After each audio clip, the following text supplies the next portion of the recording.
All right, everybody, and welcome to SOW Hyperdrive. We are opening the night with a tag team championship match.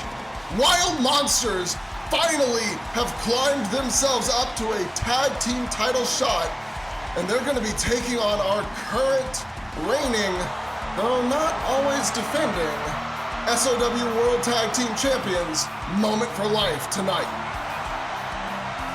Yeah, this is definitely something that, honestly, we weren't sure we'd ever get to see. We also have to keep in mind that this match has a little bit of extra weight to it, because if the Wild Monsters do not become World Tag Team Champions tonight, Taika Ryu has to go back to JEPW until his contract expires with them. Yeah, this will be, if they are not Tag Team Champions by the end of the night, this will be the last time we see them. At least as a team. But coming out first, of course, Dallas Taylor, and as promised, not the Phantom. Which I can they only seem to indicate this would not be necessary for the Wild Monsters. A bit of an insult, if you think about it. Most definitely an insult. Well, there is Bray Windham. And the two of them, Moment for Life, representing the House of Troubles.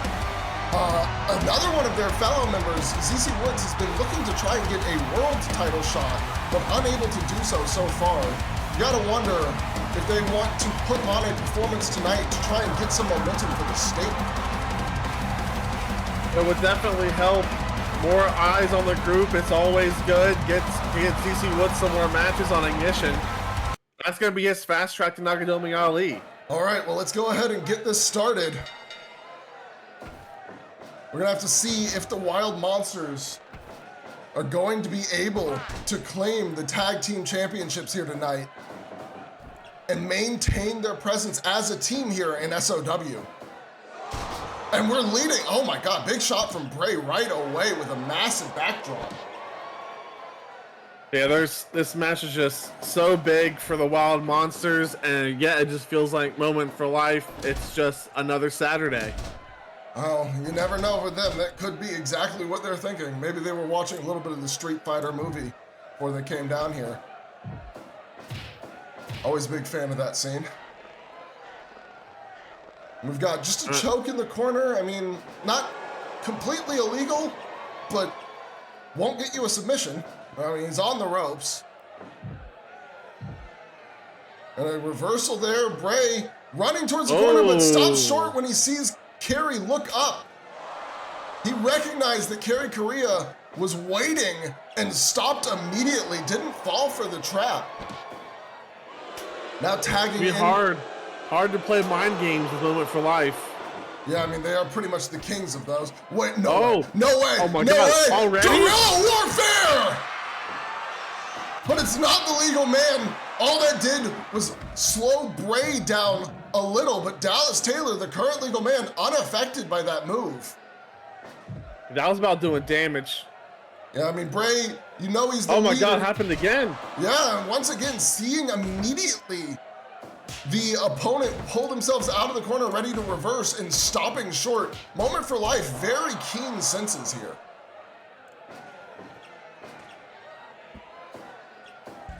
Picks him up off the mat. Happy to stay in the opposing corner. I don't know if I would be doing that. I'm telling you, that's the level of confidence that Moment for Life is radiating here in this match. Really, from the moment they said, we do not need to be our true selves. Our alter egos will not be necessary. Oh, well, big count for his sweet dreams there. Oh, the ref goes down. Yeah, wait a minute. Wasteland. And he went for it again, but this time a counter into a back grapple. Arm drag takes him out of the ring. Ref comes to start the count, but back in before the ref can even get to a 1 on the out count. And now, Bray working a knee. Yeah, in the ring and just slamming that knee into the mat. Just a few times. Now Taika with the arm trapped in this neck lock.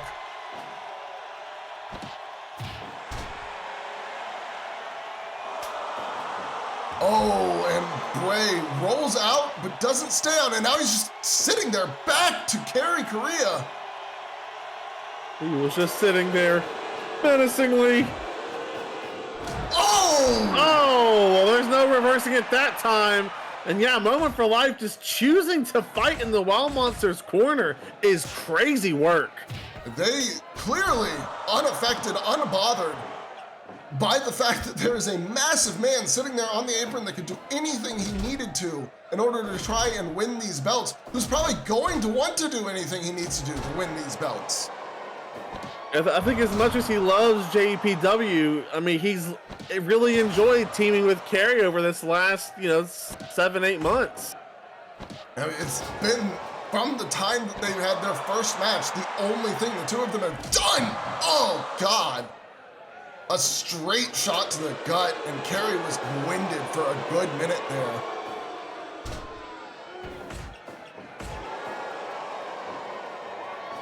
Ooh, shoulder buster from Bray Windham, who's now railing in punches onto Taikyo's dome. Takes him to the center, drops him down with a body slam off the ropes with a massive running senton. It's a lot of man. Taikyo with a quick elbow into one punch kick combination.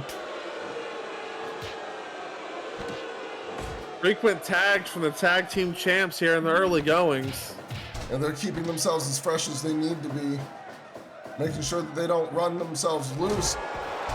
And a huge corner clothesline again from Dallas Taylor, but Taikyo managing to shrug it off and now responding with some grounded elbows. Dallas walks around, waits for him to get up, and lets him tag, showing no concern. As we hit, I believe that was the 10-minute call? Sounded like it. Is Oh he my going God, for he's gonna do another one. These clotheslines straight to the corner. Oh, he's standing right next to Taikyo as he lines this up. And Taikyo, I think, might have pushed him just a little bit. He definitely got his hand on the back there. That, as much as I'd like to give Kerry Correa credit for dodging that, that was a huge assist from his tag partner. It was very bold of Dallas Taylor to do that right next to the opposition. And that's just part of those mind games you expect to see from Moment for Life. Absolutely. But, I mean, that was still definitely overly brash from the competitive standpoint. Not something I would ever advise to anybody who is wrestling in a tag match. Nice dodge up the elbow drop. But Kerry Correa not finding any issues as he gets into a rollover for a camel clutch. He's going to break his back and make him humble. Might need to work on that accent a bit.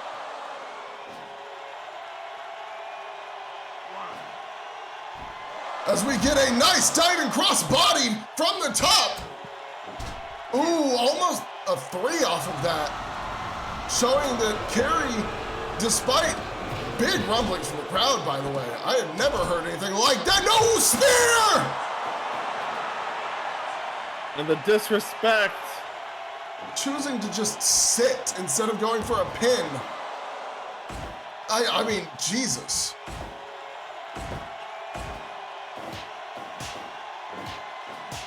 Now we're getting an exchange of chops versus punches. Taikyo holding his gut there a bit. That spear must have done a good bit of damage, and Dallas, more disrespect, just sitting. Went for a sweet dream, but countered. Baited into it that time, I think. Crowd loving this match as Taikyo got thrown to the ropes and then hit with an arm drag into an arm lock, but managing to break free and trying to take control of the match here. Body slam. And more elbows grounded.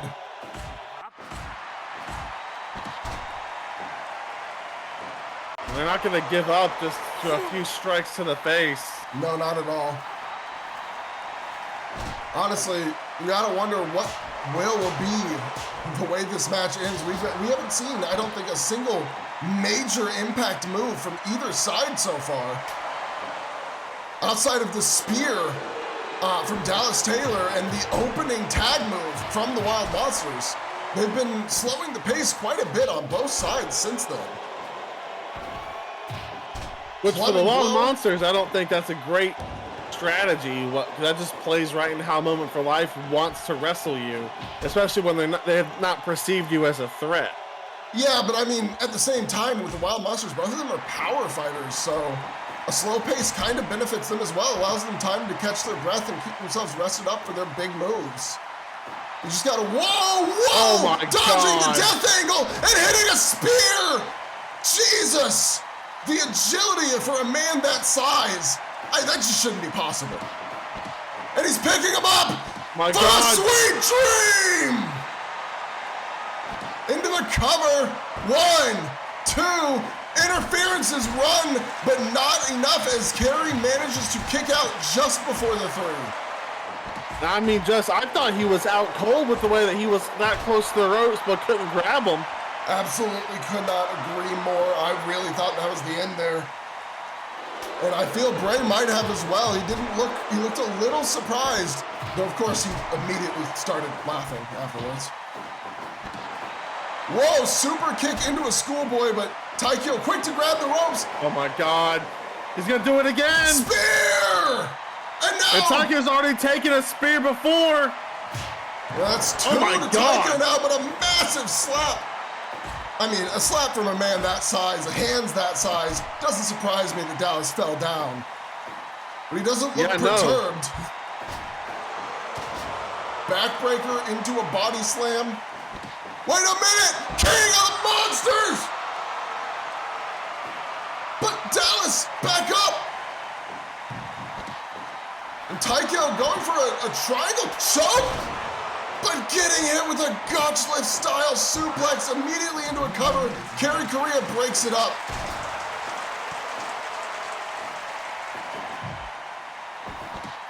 Oh, he was looking to set Taikyo up in the corner, but Taikyo knocking him back, getting those elbows in, and now a punch combination on Dallas Taylor. What? Oh. A pedigree just on Kerry in the corner. Now Taikyo and Bray Windham, the legal men. Bray just watching Taikyo as they fight on the outside. Taikyo needs to get the champion back in the ring though. No way, no way. Massive DDT. What is he thinking? I think he's looking for the damage on the outside, but you need the champion in the ring. Oh, but Bray not willing to take the count-out loss. Would have retained the titles had he done so. Manages to cut Taikyo off from the tag.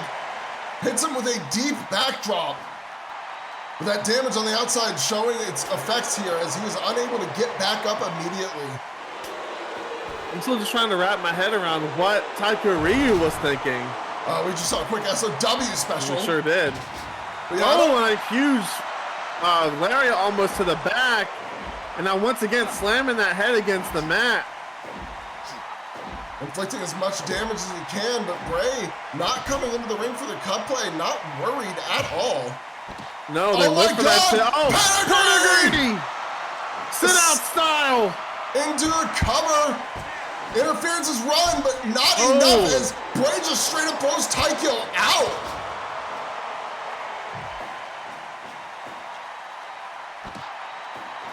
And now Taikyo's not going to be in any kind of position to help. Came off the ropes with that sliding elbow. And as you said, Taikyo not in position to help because he had to get back to his corner. Had to go all the way around the ring. And a mandible claw. It's locked in. He managed to escape. Ooh, huge big boot. But look at how slow. Yeah, oh my goodness. You can really see the effects that the damage Moment for Life has dealt to Kerry Correa. A huge lariat. He's not going out without a fight, that's for damn sure. Not at all. These men have finally picked up. Wild Monsters hitting multiple signatures, multiple finishers, looking to try and end this match. They want Justified those holy belts. shit chants for our opening match here on Hyperdrive. And we're getting a big exchange, but not a long one. Drop kick, countered, elbow smash. Both men down. Taikyo gets up first. Dallas follows shortly. Swing out neck breaker. Cover. 1, 2, no. And a sweet dream hit to carry when he tried to interfere. Explosion! Oh my 1, God. 2. We had a cut player on cooldown. It doesn't matter. It's a kick out. Sweet dream! Sweet dreams! 1, 2, 3. That's the end of the match. And that's the end of the Wild Monsters. Dallas Taylor has cut Taikyo's dreams short, and him and Bray not done. Oh my God. Look for it again.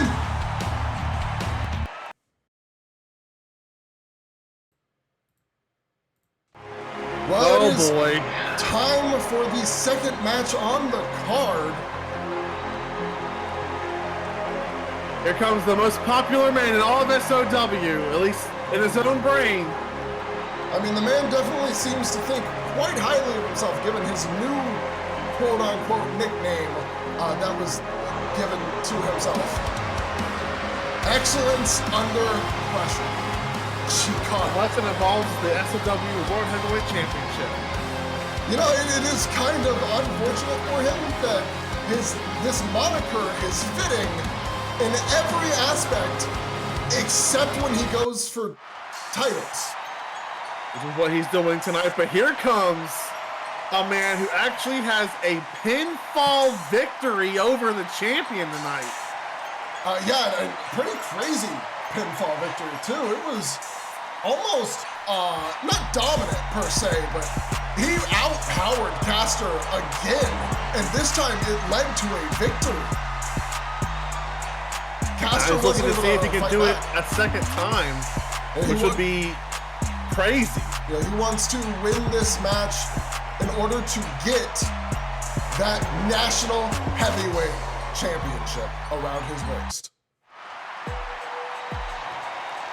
But of course, a man who is initially seemed pretty focused has once again become quite distracted thanks to the return of Chikara, the Phoenix Assassin Seiji Maeda. And I mean, I'm gonna be completely honest, I'm a little worried for him in this match. His hyperfixation on Chikara is going to eventually cause him a problem. As much as I'm not a fan of Chikara myself, and I get where Seiji's come from, it's going to lead to possibly his downfall tonight. But the man of the hour, he has been dominant as SOW National Heavyweight Champion, currently en route to be the longest reigning champion in SOW history with the most defenses. Tied currently on defenses, if he succeeds tonight, with Aaron Payne. Which that's crazy to think about, considering how often Aaron's had to defend that Ignition title. Whoa! There we go, Chikara straight down. A huge spine buster from Jay Wukong. We're gonna do our best to call this action, but there's gonna be a lot to talk about in this matchup. It is elimination style, so no first fall to the finish. There will be only one man standing. Correct. And Caster in some new gear tonight, much simpler. You can see the Emperor logo on the back and the logo of the Honored Empire on his knee pads. But that's about it. Everything else. Yeah, you're back. Okay, sorry, I had a bit of a technical difficulty there. My stream completely disconnected, but we are here for this four-way match. Yeah, we've got, as I was just saying, we can see that Caster's new gear, much simpler than his old gear. Black trunks, black knee pads, black boots, but he's got the Honored Empire logo on the knee pads and on the back of the trunks. It's a little hard to see, but when you get a good look at it, you can see it says Emperor. That's so base. Oh, Chikara throwing Jay Wukong over his head. And these men, Seiji keeping his eye on Chikara almost this entire match. Only looking like away when he thinks Chikara's out of the way. I don't love this strategy from Seiji. And Caster it's doesn't been his seem to strategy either. in SOW as a whole, let alone this match. You gotta focus on the man that you could have beaten a month ago for this championship. The best way to make Chikara not be the champion isn't to solely focus on him and eliminate him. You need to go for the champ. Well, yes, that would be, you know, the normal strategy in this elimination style match, but we saw Chikara do that same thing, and it cost him because the other opponent in that match immediately took him out after. And I don't think Seiji wants to risk Chikara sneaking up behind him the way he did to Hermes. But Chikara, very, very focused just in general on whoever he can get at. Meanwhile, Caster just seems to be trying to take control and fight whoever he wants, but him and Jay Wukong double teaming Seiji with that double backdrop, and then he body slams Chikara on top of Seiji. That's crazy. And now Seiji, you can see him tired out in the corner from all that damage he just took. And two of the strongest in the company. Seiji thrown to the corner. Chikara going for a stomping fall, or sorry, Caster going for a stomping fall on Chikara. As Seiji now looks to try and deal some damage to Chikara's legs there, but Caster coming in again. He wants to focus on him in this match. And that doesn't surprise me. In his mind, the mission statement is to eliminate all three of his opponents. Absolutely. Oh my God, Jay will come to the top! With a big back elbow drop. You know that hurt too. Oh yeah, when a man that size, an elbow that big, driving right in your sternum. Oh, but a backdrop from Caster! Even Chikara's having to point at muscles going, wow, that was a feat of strength. Either that or he's bragging about his own. I mean, you know, there's not that crazy now, I mean, compared to Jay Wukong and Caster Lincoln, but yeah, go off, King, I guess. What a Look at display this. of Oh my strength. God. Just holding Caster up for a long time. Immediately Seiji grabbing Chikara in that headlock. Caster looking, waiting for an opening to come after one of them. You know he wanted to slip in there and take that fall were it to happen for himself. And here he goes, elevated crab on Chikara. There are no rope breaks here in this match. No rope breaks. You're free to deal as much damage as you want to with those submission holds. Yep, there's no rope breaks, no countouts, and no DQ. Famouser on Seiji, but he's going for the pin on Caster. What the, Chikara, are you kidding me? Now that's just gonna piss off Seiji even more. Powerbomb. Two. And Seiji on the other side dumping Chikara or Caster down to the mat. Double lariat there onto the champion. What the hell? Lifts him up with a Carolyn suplex. And Seiji takes a massive back fist, but Jay Wukong, we know he does tire out pretty quickly. And he was tired there for a moment, but got time to recover. Another Famouser! And Caster takes advantage, slips in. Famouser to Jay Wukong too! But the submission was locked in first. It's the priority and only a one. Absolutely, German suplex! But not enough, he holds the back. Dumps him to the mat. Seiji slips through. Chikara trips him down. Seiji slipping through again, picking him back up, tosses him to the corner. He escaped. What? Double lariat. I don't know if Seiji even knew what was going on there. I'm gonna be honest with you. I don't think so either. Oh, and he has a chicken wing! Chicken wing crossface locked in! It's good. Was it a ploy to get Chikara that close to him with his back turned? Maybe. We know that the friendship was really ended only on one side. Oh, Chikara hits an elbow drop on top of Jay Wukong and Caster. And now Caster tosses Chikara off to the other corner. So, what the hell? Oh my goodness. The power that took, you know Seiji is hurting. And again, Seiji's just making use of Chikara whenever he can. What the hell? How the hell did he just do that?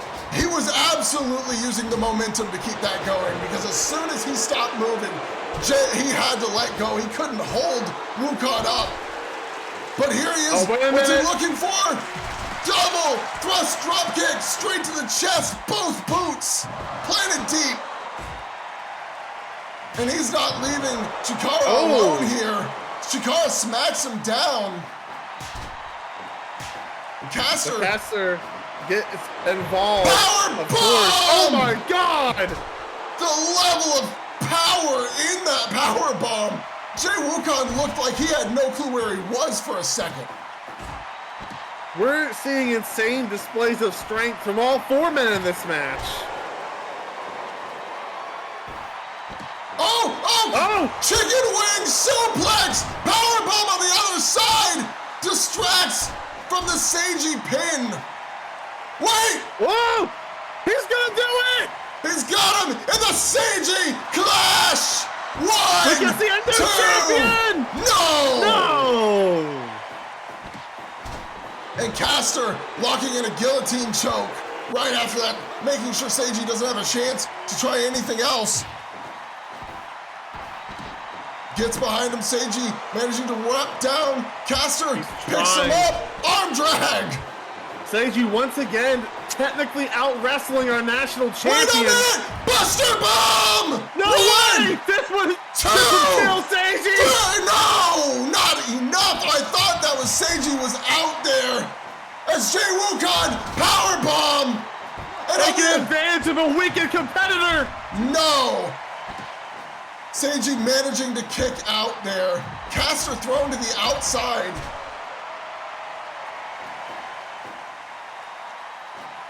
No way.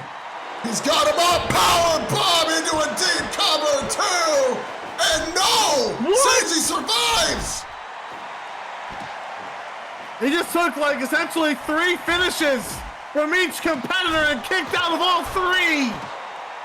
What a display for the Phoenix Assassin, truly continuously rising from the ashes. Picked back up by Chikara. Hits a turn belly to belly on Jay Wukong as Caster hits an arm drag onto Seiji now. But not enough to, even with the armbar locked in, Seiji refusing to tap out.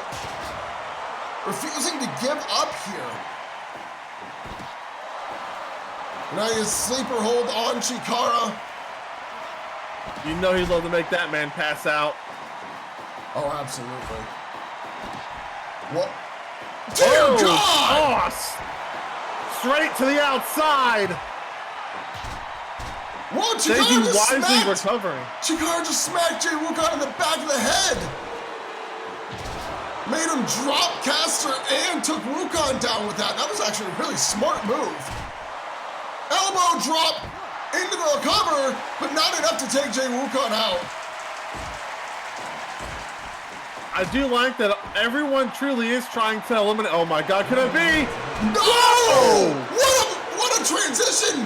We thought we were about to see the SOW special, but instead of hitting the power bomb, Chikara just hit a German. Big bang attack! But not enough for Caster to be taken out of this match. And now Seiji thrown to the outside again. Chikara stealing the cover, but not enough still. Jesus, well, he does match. best. Oh God, and now Chikara's in trouble. 1, 2, no. Are you serious? Nobody wants to lose this match. Everybody wants to stay alive for this title.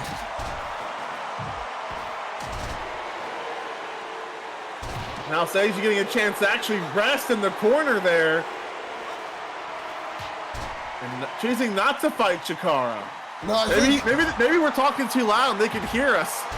I think Seiji's trying to avoid getting too close when Chikara's alert. Belly to belly into a cover, but not enough. DDT!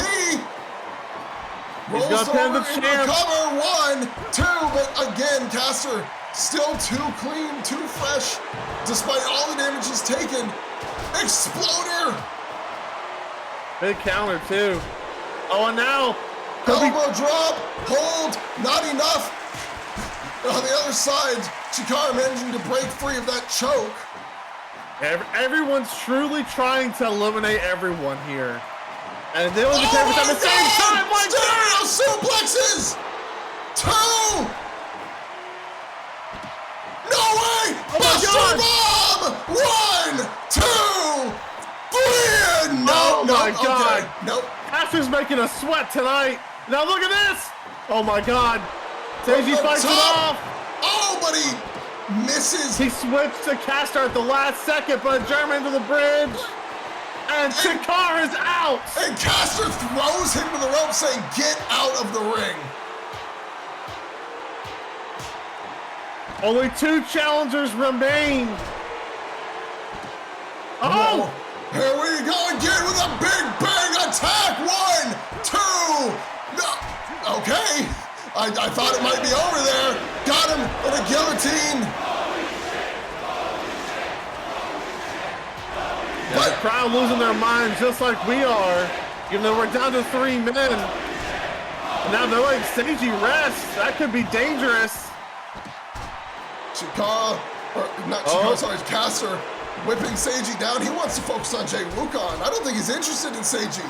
I think he was sick of them fighting Seiji and Chikara. That's why he took Chikara out of the match. And of course, it makes sense that he'd be more focused on Jay since Jay has a pinfall win over him. Oh, Jay Wukong was calling for the end, but Seiji got enough time to rest there. And a chicken wing suplex, but Chikara, or Caster, God, taking advantage. He wants to get all of the falls in this match. What a feat that would be if he can pull that off. I would even have to concede that he would be a more dominant champion than Be a Quinn if he pulls that off. And now we've got the crossface chicken wing in. Yeah, it is actually. Locked in here. Caster uses the ropes just a bit to give himself the leverage he needs. Body slam. Oh my God. And the K-bomb! 1, 2, 3. No, I really need to stop saying 3. No, you've got to be kidding me. He's just gonna hit it again. 1, 2. I mean, okay. Essentially, how he beat Caster the first time was he just had to start hitting powerbomb after powerbomb after powerbomb. But I don't know if I'd be letting Seiji rest like this the way that these two kind of have these last few minutes. No, I don't know if I would either. Power slam. Body slam Seiji on top of Caster too. Jay Wukong very tired now. Caster picks Seiji up, drops him with the suplex. And he's got, he had Jay Wukong up, but Jay Wukong pushes back. Just enough for the counter. Throwing both men into each other. Wait a minute! Powerbomb! 1, 2. No! Really? Yeah, I don't know what it's gonna take at this point.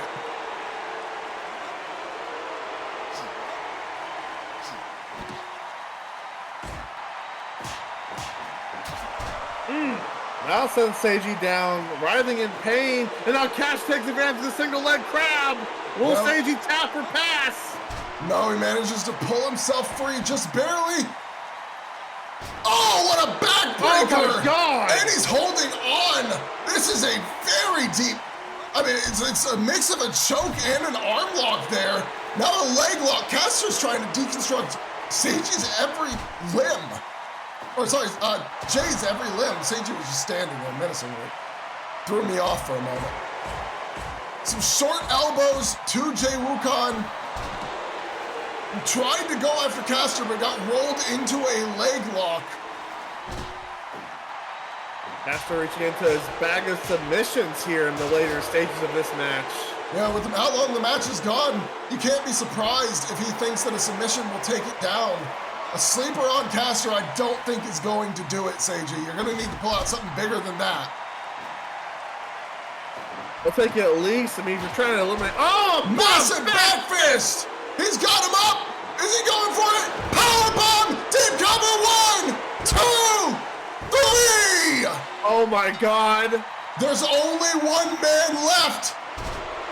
It's just Seiji!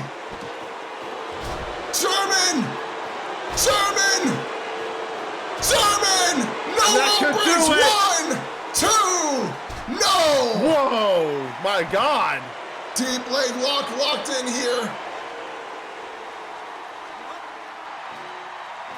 Seiji making it to this point in the match, I don't think anyone thought was possible. Oh. Wait a minute! Hydragia!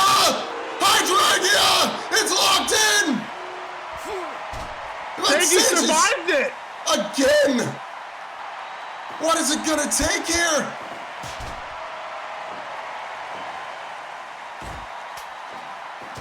Can Caster even take Seiji out with a submission? Will Seiji ever tap? It's probably gonna take definitely a power move, which I think is what he did last time as well. Yeah, that's what he had to resort to. Series of chops to the chest, but unable to get anything when he goes for the back counter, or back grapple gets countered. Oh, what a counter there! Oh, and this, oh my God, that's a deep, deep crab submission. But my it doesn't. God, it's not enough. No, Seiji still surviving and the legs locked. He's really trying to cause as much damage as possible here. But Seiji managing to pull his limbs free. Pass out instead of tap out, possibly. At this point, I can't tell. Once again, counters. But Seiji rolls over this time. Jackknife cover. You can feel it. 2, no, a kick out at 2.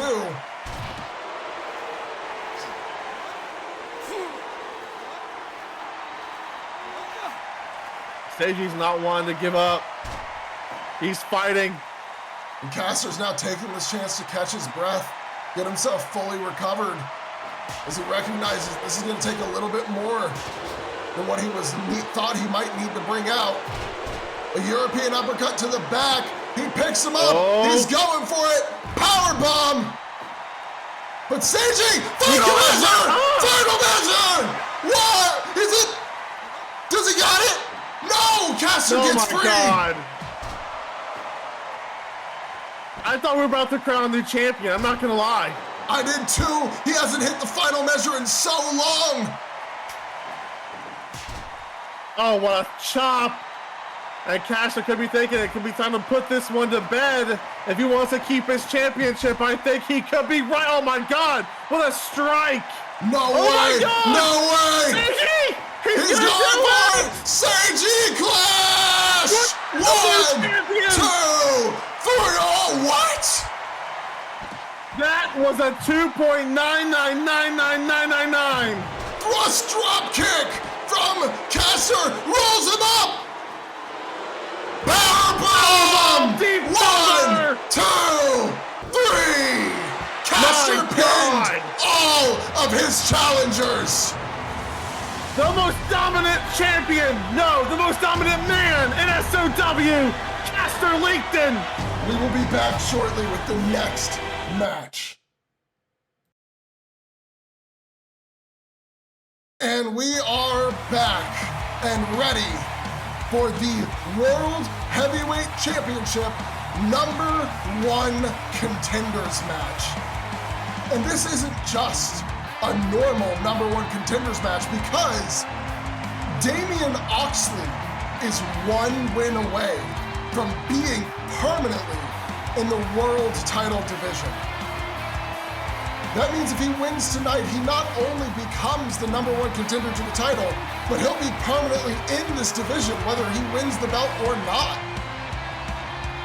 That's a big deal for him, because that means now you've got multiple ways to get a title shot, even if you fail, you know, to beat Nagadomi. He saw us to win tonight, but...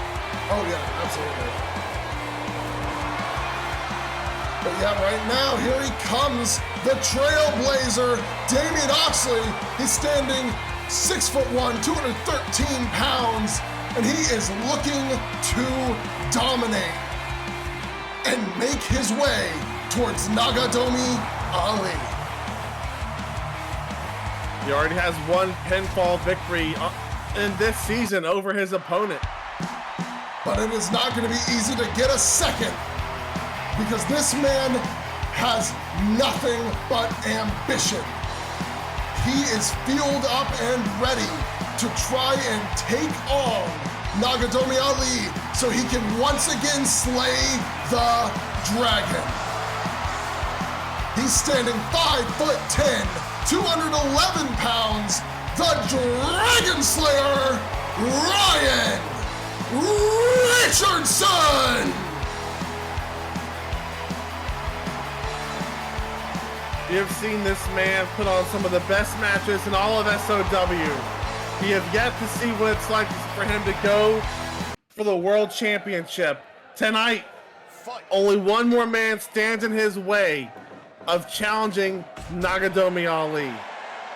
And we're starting with Damian Oxley looking to use his larger size and generally greater power to his advantage here. Their weight classes are not that dissimilar, but Damian Oxley definitely a couple of inches of height on Ryan Richardson. And that's gonna help with leverage especially. But will it be enough to stop the best in the world? I'm not sure about that either. Yeah, you cannot count Ryan Richardson out for even an instant. Big back elbow off of the whip, whips him again, comes at him with another back elbow, this time from the running, and goes for an arm breaker there. Emphasis on the breaker, that crunching sound. I mean, they gotta make sure that Ryan's okay. Yeah, it looks like he's able to use the arm still, but there was definitely a pop. Jeez. Give up. Oh, but now he's stepping over, looking for an arm bar, unable to get it. Oxley trying to take advantage and oh my God. Ooh, big bridge. Ryan's trying to use his body weight to push Oxley down, but Oxley powering out the leverage of that height, giving him everything he needed to push out of that predicament. And that is how you have to try and find ways to out-wrestle the best in the world. And it's gonna be quite difficult to, for sure though, given how much experience Ryan Richardson has dealing with taller opponents. I mean, Avery Edwards has always been taller than him too. Well, we saw last time we saw Avery Edwards, he had to cheat to beat him, so. Yeah, we know that it did not last long as Ryan went back down to ROW to get that win back. These are some, Jesus, calm down. Just bashing the back of his head with those elbows. I was surprised the ref allowed that. That was a long sequence there of elbow strikes. I mean, they're not technically illegal, so I'm surprised the ref didn't go to try and backdrop from the top to try and ask if Ryan wanted to submit, but he probably knows Ryan too well to think he would have said yes. And here's some kicks in the corner. Ryan looking to keep things grounded as much as possible. Oxley using the ropes to force Ryan. Whoa! Roll through, fakes him out. God. Gets a drop kick to the back of the head there. Oxley using his maneuverability to his advantage here. He's been wrestling junior style for quite a while, whereas Ryan always has been wrestling a more grounded mat heavyweight style. And Ryan's gonna need to find a way to get some of this momentum back in his side. So much of this early match has felt like everything has gone the way of the Trailblazer. Yeah, he's got some good kicks in the corner there to try and slow down the Trailblazer. As he walks over to the corner again, this time chops in a big chop in the corner. Just a single strong chop takes Oxley down and going for a cover. Force Oxley to kick out as much as possible. Don't let him relax and rest on the mat. Good strategy, but Oxley with a jumping back uppercut. Looking for, I think, some kind of power bomb possibly. Ends up just hitting a simple Kawada kick to the face. Oh, and now Ryan setting him up on the top. Oh, big counter, and he can fly! A moonsault drop kick from, or double stomp. Oh my wait God! a minute! Ox cutter! But Oxley... Well, Ryan's up first! Yeah, Oxley down too long. Now he's out of the ring. Ryan using this opportunity to catch his breath, waiting for Oxley to get back in the ring. And Oxley was smart to not immediately go back in. He knew better. Drop kick takes Oxley to the mat. And now Ryan hooking in a leg lock. He's taking everything Damien has to move. He's dragging for the ropes. That had to hurt. And Oxley showing that he has plenty in the tank to go here. Or sorry, Richardson. As he goes up top for a moonsault. Oh my God! One, Picture perfect! 2. Gets a 2 off of it. And here are these Kawada step kicks to the face. Using those to wear Richardson down as much as possible. And Richardson throws him to the apron but doesn't go for anything off of there. Instead using that as a chance to recover. And here we go. Very smart strategy. Absolutely, some strong middle kicks to the chest. And now it's Oxley looking to set Richardson up top.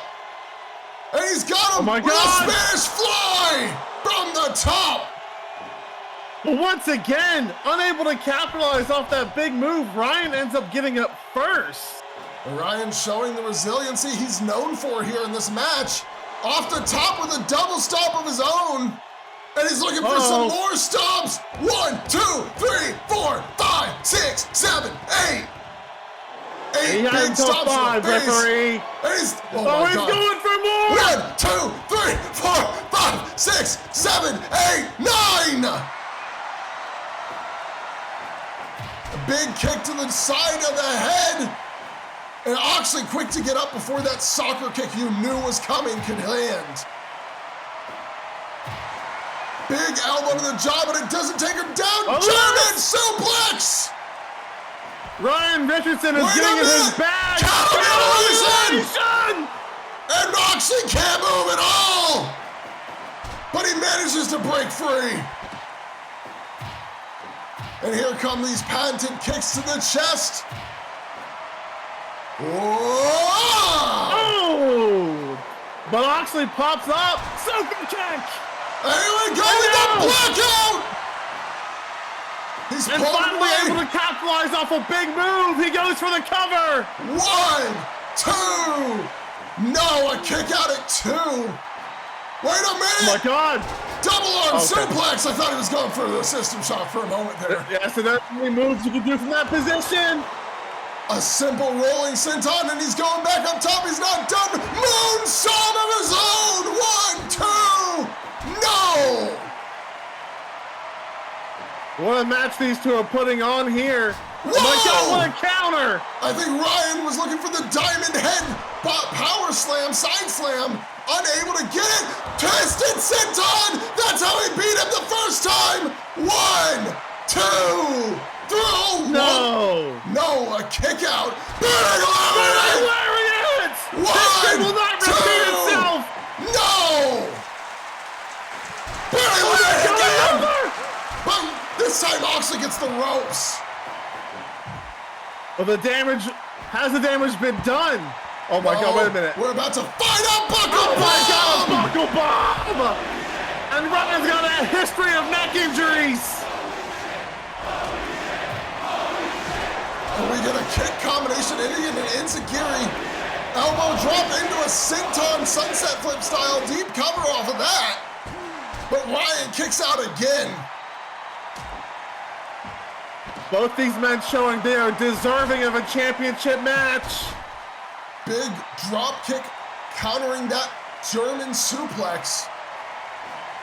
Wait a minute, what's he looking for? Was he looking for a double arm suplex of his own?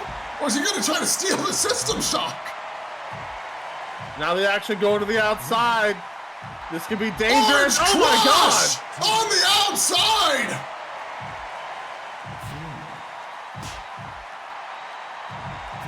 Ryan, you don't want to get too carried away fighting out here, guys. Not at all, but a bulldog onto Oxley out there. Ryan rolls back into the ring. Oxley follows shortly after.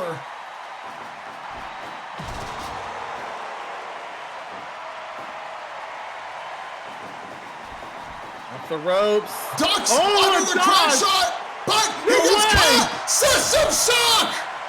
What a sequence! Right was prepared. Deep cover. Oh no! Okay, I really thought that was it. It's the night of the 2.9 here at SOW Hyperdrive. And here we go with more chops. Ryan off the ropes. DDT! Landed him right on his head, but Oxley pops up first. And now we're getting an exchange here. Oh my God, what a kick! Up top, but Ryan up before Oxley can capitalize. Oxley puts him in the corner instead. 20 minutes gone from this 60-minute #1 contenders match. Counter. Oh my God! What a sequence! And now the counter mutilation! But he's managing to move this time. He slips to the ropes, and he manages to get them. And Ryan, seeing that, immediately lets the hold go, doesn't let the ref break it up. Instead, he's gonna go for more punishment. Drop kick. And you know what? Here comes the follow-up. Bang! And we know what this means. He's looking to put Damian Oxley to sleep. Busaiku! 1, 2, no! Whoa! This is indeed awesome. The SOW faithful love what they're seeing, and so am I. A shot at Nagatomi Ali is on the line. These two are willing to kill each other to get it. This is one of the greatest singles matches we've had that isn't over a championship directly in SOW. I think this might be the second greatest #1 contenders match so far, and it's not done yet. With that call, definitely calls back to another #1 contenders match we had in the past in season 1. A half hatch into another half hatch suplex. This time with the bridge, but the Kawada kicks coming in to slow the roll of Ryan Richardson as Oxley tosses him to the ropes. Rolling elbow. Oxley took a moment to catch his own breath there. Oh, here we go again with a system shock. Deep cover, Ryan Richardson to bed again. 3, no! Ryan's still not done. We get the triangle choke now. He's looking to slow the pace down, back into his pace. And he's going for another triangle, right after Oxley broke out of the first one.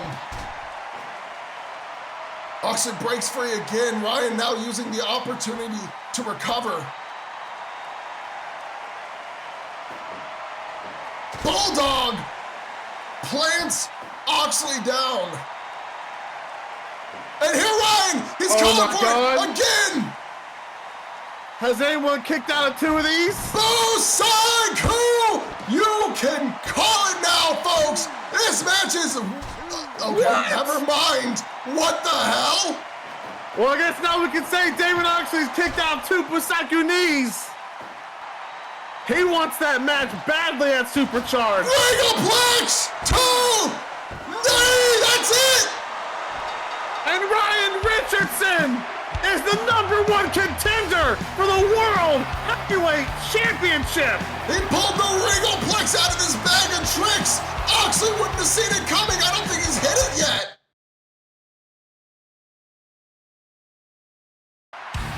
It's time for SOW's first ever mixed tag team match.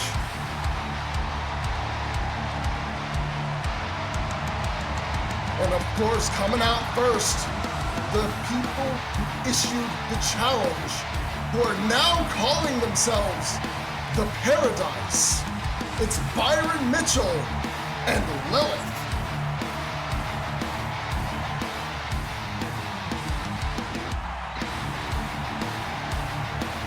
So what do you think of this?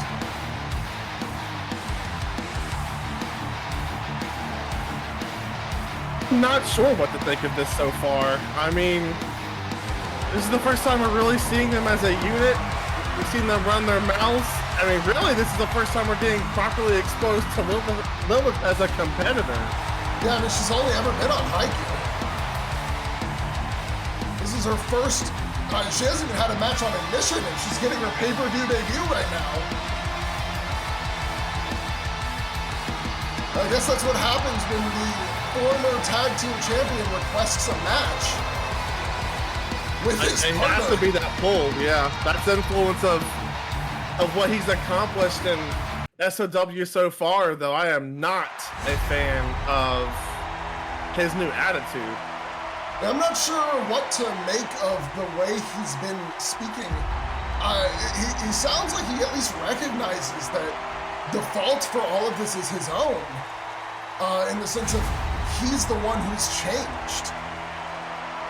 But I'm not sure exactly what the plan here is. Tony Lee is still in his usual gear, and his partner tonight, Aaliyah Pope. I'm not to say anything bad about Tony or Aaliyah as wrestlers, but I'm almost a little concerned for them in this match. Because we know that Byron is a far more vicious competitor than his brother. And Aaliyah has never been able to beat Lilith in any capacity.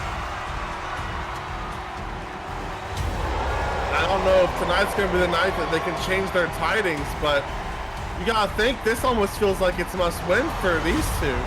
I mean, yeah, everything that Byron's done, the way he slowly broke the team apart, I'm not sure what he's trying to say in this match. Like, I know Tony Lee was looking for a match against Byron, but I would have guessed that it would have been singles, and it looks like Aaliyah and Lilith will start.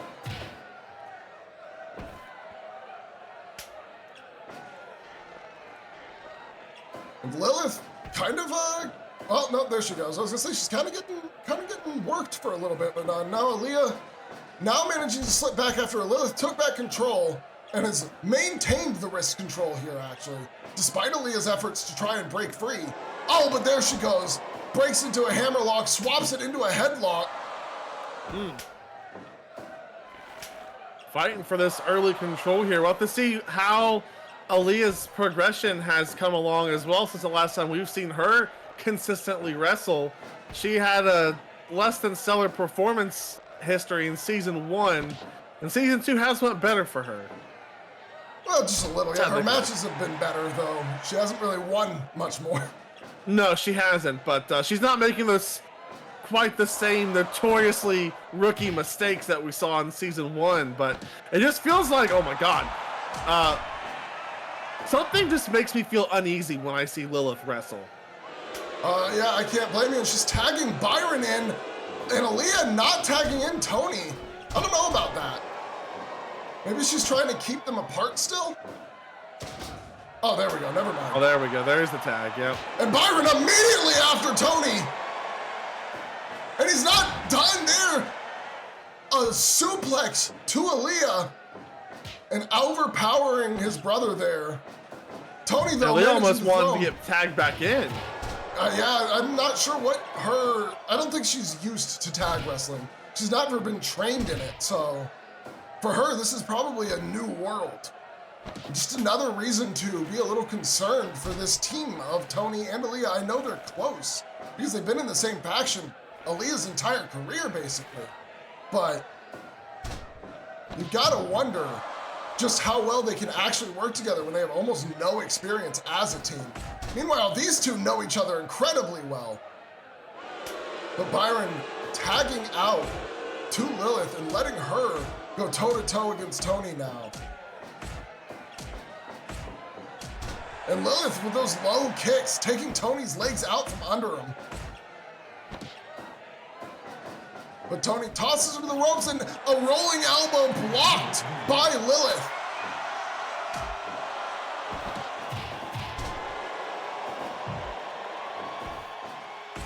Big elbow to the face of Aaliyah prevents her from getting anything in there. But she is the legal woman now. Tosses Lilith to the ropes, and a kitchen sink takes Lilith down to the mat. And she tried to again, but Lilith Oh my God, what is this? Corkscrew head scissors. Oh, but Aaliyah managing to fight back. Oh, bit of a misstep.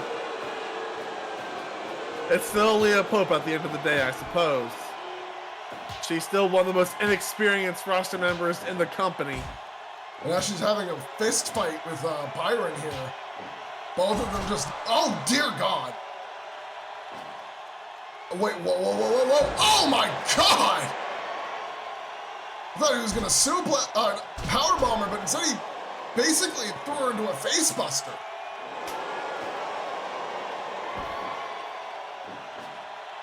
SOW special!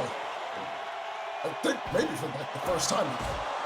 Might be the second. We've had some variants of the SOW special, but I think that was our first traditional one. Big punches from Byron Mitchell. And he takes an elbow to the jaw after Tony dodges his attack. But there's that walkout brainbuster style suplex.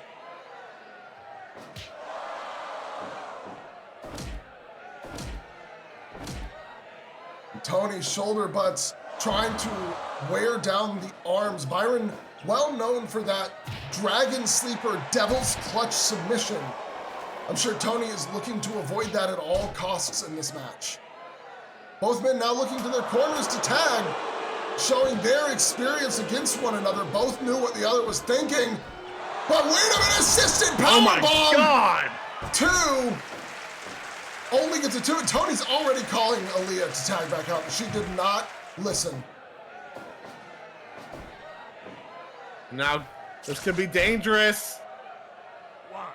Lilith stalks her, waiting for her to stand up. Oh my God! What was that? A moonsault or senton or corkscrew? I don't even know. It was a cutter with so many flips. Probably she didn't make herself dizzy with that move, but that was absolutely insane. Yeah, absolutely, for damn sure. And again, a rake in the face. She can do it again? All Tony can do is watch. Oh no! Oh, no. She jumped over her. That's crazy. That throws Tony to the outside. And Lilith kind of having a coming out party here at Hyperdrive. Oh, Byron was going around the ring to meet Tony on the outside, but Tony rolled back in. Oh, spin kick takes Tony down to the mat. And a tag out to Aaliyah, who immediately breaks up the headlock and goes up top. Elbow drop to Byron Mitchell. But she was a little dazed from it. Probably a little dazed still from that cutter. Probably. Pele kick. Whoa! Rapid lift on that deadlift suplex. And now both tags again. Now it's Lilith versus Tony. Jesus. Massive exchange back and forth with the strikes. Last time Tony was unable to come out on top, and this time again the low kicks taking his legs out from under him. Here are these shoulder butts dealing significant damage to the arm. She rolls behind after Byron grabbed Tony, but Tony managed to fight out with those back elbows. What's she thinking here? Bang! Boom! Oh my God! Right to the jaw! Picks him up, calling for the end! Oh, she was looking for the prayer into the void, but Tony Lee blocks it. And it's a double stomp off the ropes.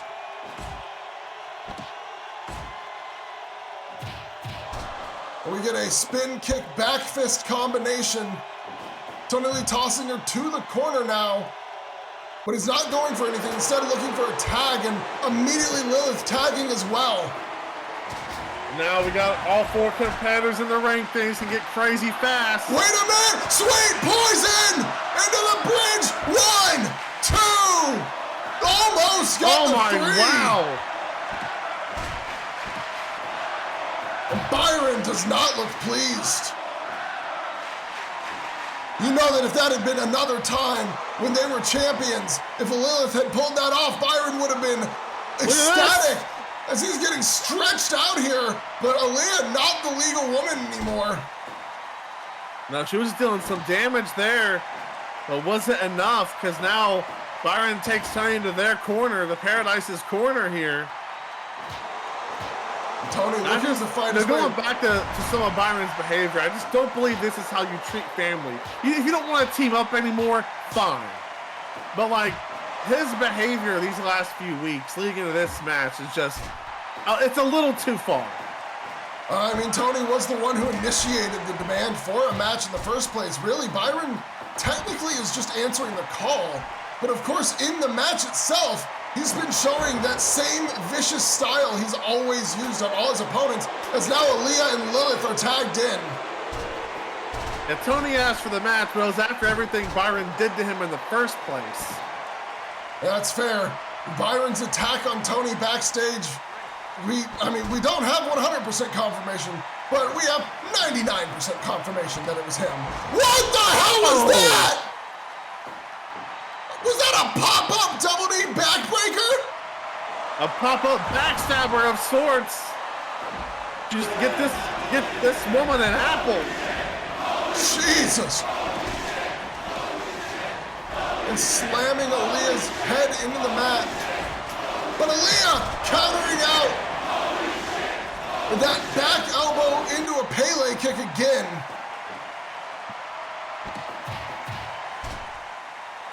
Lilith actually looking to be a bit on the back foot as Aaliyah locks in this stretch.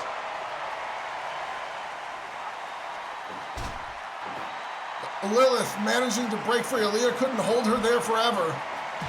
Whoa, big boot. She's picking her up with a reverse DDT.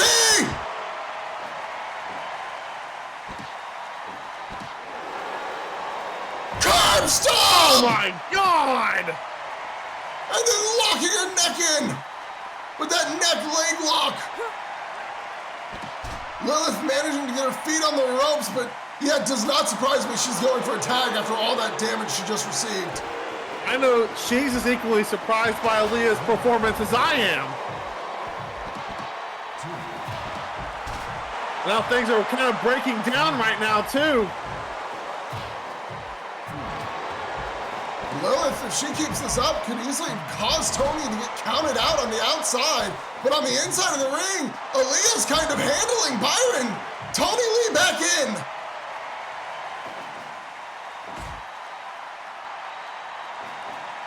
I thought Byron was going to tag out after all the damage he Wait ended a up taking from minute! Aaliyah. Bam!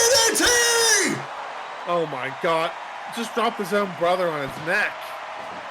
And now look at this. Into a schoolboy, but Tony gets the ropes.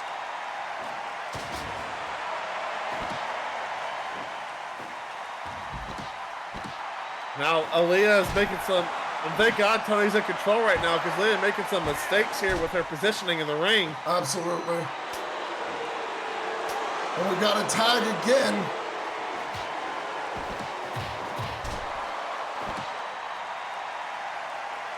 Lilith dragging Tony Lee away, but Tony not the legal man.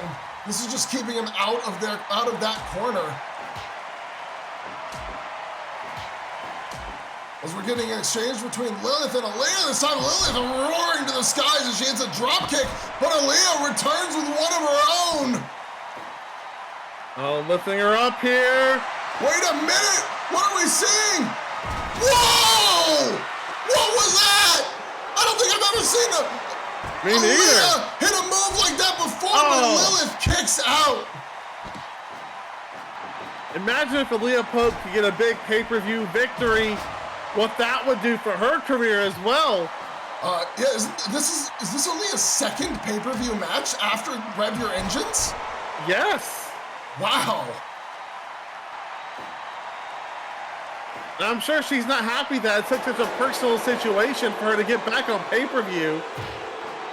But she is showing how much she's improved over this last almost full year. Yeah, her improvement is incredible. She's been doing great in this match. I was a little worried, but I don't think I had any right to be given her performance.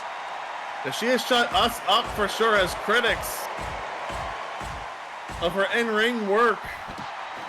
Wait a minute, these step kicks to the face. And he grabs him, schoolboy. 1, 2, not enough though.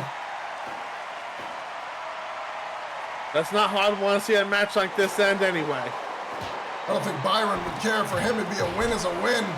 Wait a minute, what is is he? Look at this. Bicycle kick!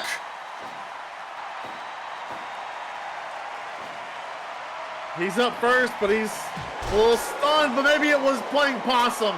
Big calf kick takes down Aaliyah. Lilith was laughing over there at that, as she is now tagged in. Aaliyah with a combination of drop kicks, but Lilith tossing her over to the other corner. Stomps her down and using the ropes as leverage. That's going to start a count for sure. Insane angle on this choke. She picks her up. Wait a minute. My God. A backstabber. Drag me to hell. And that's it. Aaliyah Pope has to tap. And now the Paradise get their first win as a group. What a finish to this match. And now we have to look at what's going to happen in the future. It is main event time here in Charlotte, North Carolina.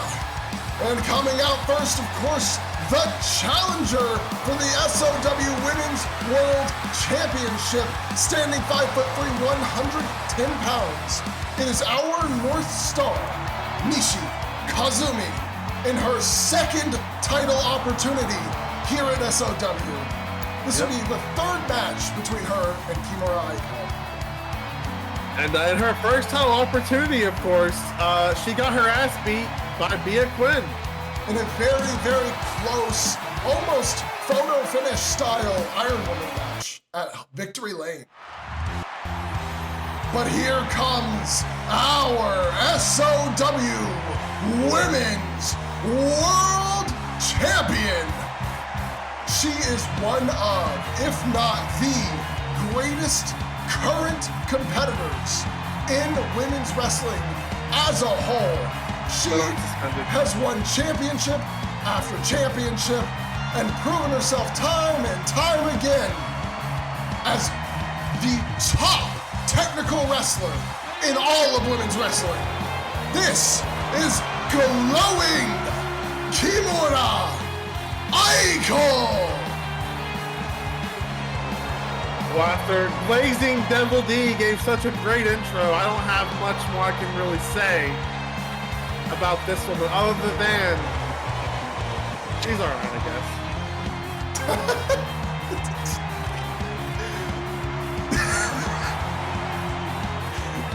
I hate you sometimes. She's alright, I guess. Well, look, the fact remains that no matter who wins this main event tonight, which I'm sure is going to be a great match, these two on paper, you know, I didn't write these notes, but it's great technical wrestlers, but they only have to worry about 19 days will be the culmination of everything. Bia Quinn will return. I'm sure she'll earn a title opportunity, snap of her fingers, because Hera will do what is best for business. She'll get a title opportunity at Supercharged, where Bia Quinn will become our first ever two-time Women's World Champion. So these two can have a 7-star match for all I care tonight. We are on the countdown to the return of our queen. I will say that Bia will definitely get a title opportunity. She is technically owed that rematch. But I would bet once again on Kimura Aiko retaining when that rematch is scheduled. So are you saying right now that Nishikazumi has no chance to win the Women's World Championship in our main event of Hyperdrive in Charlotte, North Carolina? I'm not saying no chance. I'm just always putting my bets on Kimura Aiko. This Aiko is undefeated, man. I'm not gonna doubt her right now. Well, you know what Kimura Aiko taught me? What's that? All good things come to an end. You know, her undefeated run will come to an end at the hands of Bia Quinn. Oh, so you're also betting on Aiko then? I don't think Nishikazumi can beat Kimura Aiko if she couldn't beat Bia Quinn and Kimura Aiko beat Bia Quinn. That's the logic I'm using. That's fair. You know what? I don't necessarily always agree with everything you say when it comes to Bia, but that is good logic. I also don't love this idea that these two are forming a group together and immediately it's actually a direct parallel to the rise of the jurisdiction. Because if you recall, Bia Quinn gave a title shot to Charlie Scene. Well, this wasn't given. And that was attacked. This has been universally praised. Yeah, this wasn't I just want it to be consistent. It is consistent. This title shot wasn't given, it was earned. Tomato. Nishi is literally the #1 contender for the belt. I'm just saying, I just need a little more consistency from our SOW faithful. If we're gonna attack Bia Quinn online, that we have to keep that same energy with Kimura Aiko when she does questionable things. I'm just saying the board should have intervened when Nishi joined Shining. Well, she hasn't. She joined Shining after this match. But she's already agreed to join. Yeah, that's craziness. Once the match is over. Craziness. What? So you're saying it's a bad thing for somebody to give a title shot to an ally? Or are you just saying that you think that in this scenario, is the exact same thing as what happened with Charlie and Bia, where they conspired to ensure that Bia would retain her belt no matter what? That's exactly what I'm saying is happening. Well, you're wrong. History is repeating itself in front of our very eyes. No, it definitely isn't. Because Kimura Aiko would never ask anybody to lose to her on purpose. We don't know that for people. Look, John Cena turned heel in reality, okay? So anything can happen. Yeah, Kimura Aiko could be hugging fat dudes and blowing kisses at neck beards one day, and the next minute she's smacking them across the face and banning them on Twitter. That just tells me you don't know Kimura Aiko at all. But we'll see what she can do now, because right now she just got flipped over for a pin by her challenger, her friend. Yeah, I mean, this is a contest. Friend or not friend, these two are going to both be trying to win this match with everything they have. Well, last I'm gonna say about it, we'll see how things shake out after 19 more days pass. How about that? I'll be happy when 19 days have passed and things shake out exactly as I predict. Oh, look out, Nostradamus. Meteora! But immediately getting the ropes, Nishi managing to survive that. And now it's Aiko who gets the ropes off of that crucifix pin attempt. Oh, what a kip up!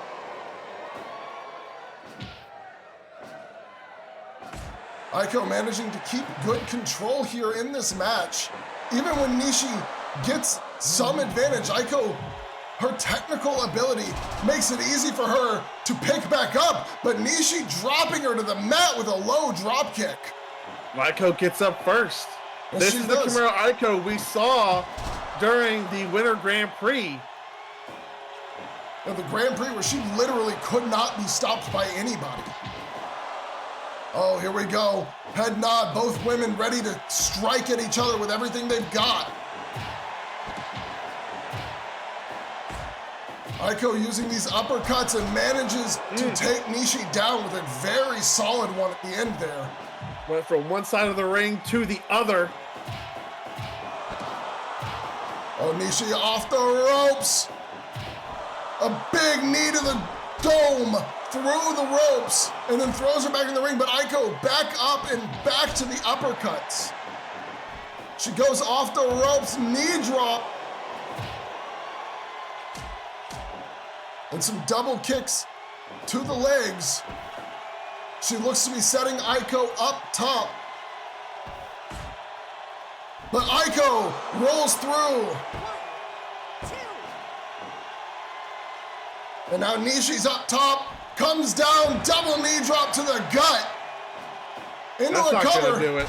No, it doesn't. I actually think Nishi was almost a little too close to the ropes there. Aiko also grabbed the ropes, but Nishi had that one hand kind of underneath there, which would have made that an illegal pin. Possibly, yeah. I mean, if the ref had seen that, she would have definitely called the break there too. Dahlia Leon's one of our greatest refs in this company. Her and John Cooper, always very straight-laced.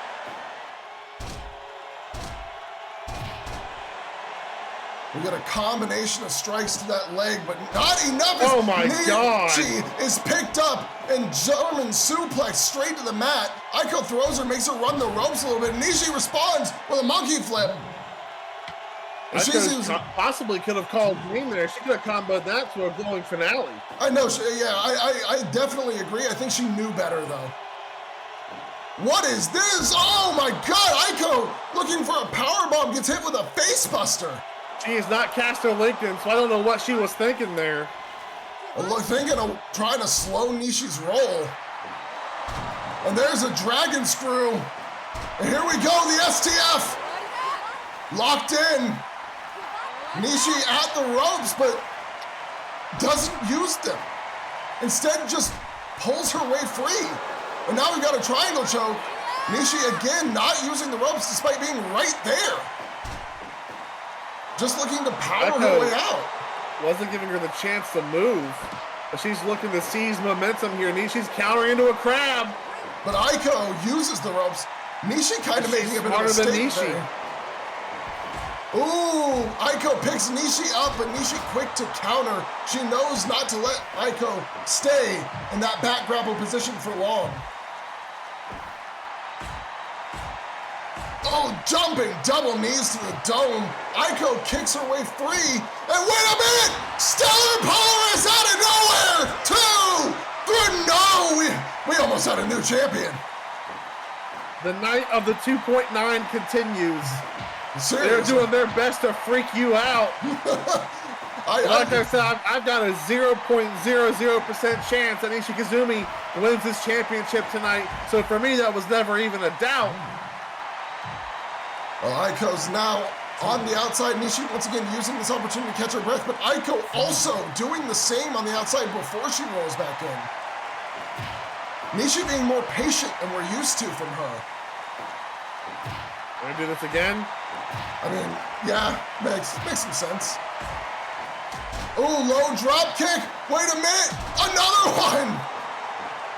But it's not enough. Aiko with the shining trigger, the Stardust trigger. We've seen her win matches with that on this run. Oh, again! She falls for it again. And this time, I think Aiko was really looking for that power bomb, but unable to get it. 2. She's gonna have to give it all up when she gets hit out of nowhere with a Polaris knee strike. Nishi picks her up, drop kick, doesn't get the cover. And then she realized Aiko was not out. Here's a backslide. And Aiko tossing Nishi into the corner. Puts her up top, follows her up. Oh, God. Frankensteiner! Picks her up, throws her into the ropes. Gets behind her, but Nishi quick with the counter. I mean, we all knew what Kimura Aiko was thinking there. Absolutely. She was looking to disorient Ishikazumi and then land that glowing finale. Stardust trigger! She'll set it up from here as well. Oh, she's going to the top rope instead. The real gift! Something we have not seen Aiko pull out very often. It was one of her original finishers back when she first debuted. But at this point, it looks like she's just using it to inflict some damage in a way Nishi doesn't expect. Snapdragon! Nishi counters through the German suplex, hits a Snapdragon, Polaris! He's getting desperate. That's all I'm seeing. 1, 2, but Aiko kicks out strong at 2. Nishi pins Aiko to the ropes, drop kick to the chest. And now Nishi picks her up. She was looking for it. Hits a Northern Lights. Wait a minute. What is she? No way! Star Polaris! Into the bridge too! Good no! For someone who claims to be Kimura Aiko's friend, she sure is trying to knock her ass out. Absolutely, the title Big means more to Polaris. her than a friendship. I mean, shouldn't it? That's how it should be for every competitor. Individuals. Oh my God, another counter to the glowing finale. She knows if she gets hit with that, it's over. Blowing suplex, throws her to the corner. What's she thinking here? Oh my God. Puts her up top, but Nishi! Double moonsault, double knee drop! He could have been thinking for a super glowing finale. I think she might have been too. Nishi tosses Aiko to the ropes, hits another Polaris, but she's tired. Cannot capitalize it. Aiko's up first. We get a Tomo Nagai. Aiko sinks to the corner. Nishi looking for the finish here. He's stalking the champion. Polaris! Maybe I'll have to elevate it to 0.01% chance because she could win it here. 2, no! Nope, drop that back down to 0.00. Jesus. Nishi is throwing everything she has at Aiko, but that was how Aiko had beat Nishi originally at Winter Drift, and this time Nishi shoves her away. And we get a shining head scissors there. Nishi knows. She saw what Bia Quinn hit Kimura Aiko with. She's got to do just the same thing, if not more damage to beat her. 2025 Kimura Aiko kicked out of the bitchmaker. It's gonna take probably 5 or 6 stellar Polarises to put her away. Wait a minute! Good finale! But the ropes! No! I think Nishi's out! That's it! Nishi was out! It just took 1, and now 19 more days till Bia Quinn comes back to take what's hers. What a match to end our night. All right, everybody. Thank you for coming out. We will see you next time on SOW Ignition.